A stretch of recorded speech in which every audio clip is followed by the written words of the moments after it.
Trinidad and I'm now going to introduce myself and ano nga ba yung mga ganap sa buhay ko. So, let's start sa edad ko. I am 16 years old, nakatira ako sa Block 4, Buntong Palay. And yes, madaming adik dito, pero di ako kasama doon. Kasi iba ako doon pare, wala akong ginalaman dyan. So, meron akong dalawang kapatid. So, tatlo kami magkakapatid. Senior high ako, yung kuya ko is third year college. Yung ate ko naman na panganay is fourth year. So, ang dream job ko is nursing. Kaya STEM ako ngayon. Tapos, favorite subject ko sa STEM is biology. Kasi, napaka-interesado niya talaga. Isipin mo yun, yung kala mo pag lumamon ka ng pagkain, okay na. Energy na yun. Yun na yun. Parang diretso na agad. Yung pala, ang dami pang proseso. Meron pang cellular respiration, ATP, mga parts ng cell, ganun. Dami pang proseso niyan. Kala ko yung mga cycle na yan, kala ko sa labas lang yun, sa nature lang nangyayari yan yung mga water cycle, ganun. Yung pala hindi. Diyan din sa katawan natin. So, kaya sabi ko yung interesado yung biology kasi isipin mo yun, may mga ganun pa nangyayari sa katawan natin. Tsaka, naisip ni God yun. Naisip niya yun na gawin yung mga ganung bagay, yung mga cycle na yan. Kaya doon talaga na-hook doon sa mga cycle.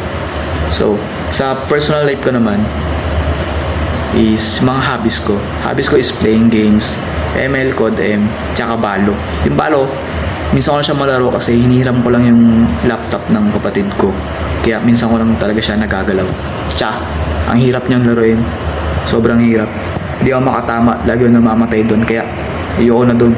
Yung ML lang ako laging active. Tapos, kapag weekends, hindi, may isa pa palang hobbies. Yung anything na related sa fitness.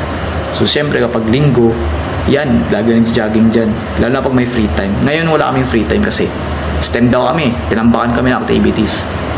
So, may nagbubuhat din ako. Actually, tumigil ako ng isang buwan kasi yung gym dito sa amin, nirenovate siya. So, tagal nirenovate, 1 month na. Hanggang ngayon, hindi pa rin bukas. Meron isang gym bagong bukas.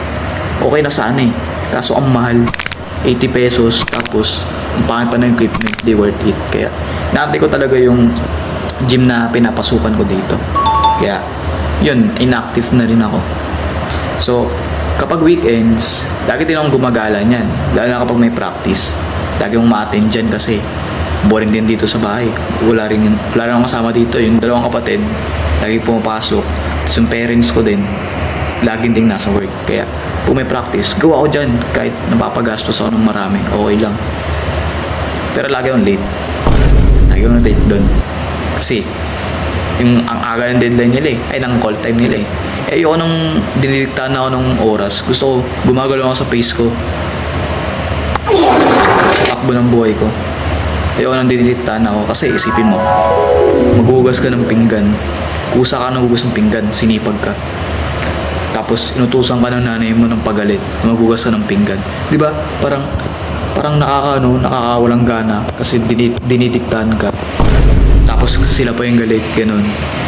Kaya yun, lagi yung late. Kaya sa leader ko dyan, sa choreo namin dyan, sensya ka na. Lagi naman late wala nang pinagbago. Sanay ka na. So, ayun lang, yung mga nangyari sa buhay ko. Mga katarantaduhan lang, ganun. Tsaka, yun lang guys, sana nag-enjoy kayo.